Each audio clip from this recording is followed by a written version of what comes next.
waiting is tough.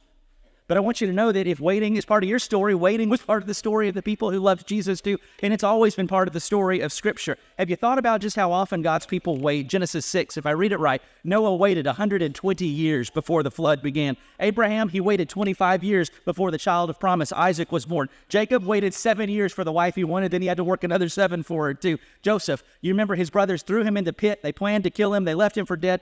It was 13 years that he waited before he found himself second in command in Pharaoh's house. Moses was 40 years old when he killed a man and left Egypt as a fugitive. It was 40 more years before he met God at the burning bush. 40 years he waited in the wilderness, wondering if God had anything for him or not. King David was anointed by the prophet Samuel, but it was 15 years before he wore the crown. Jonah, it was only 3 days and 3 nights that he was in the belly of that fish. But I suspect that 3 days and 3 nights felt every bit of 25 years if he was inside that thing. If you have ever had to wait on God, I want you to know you're in good company.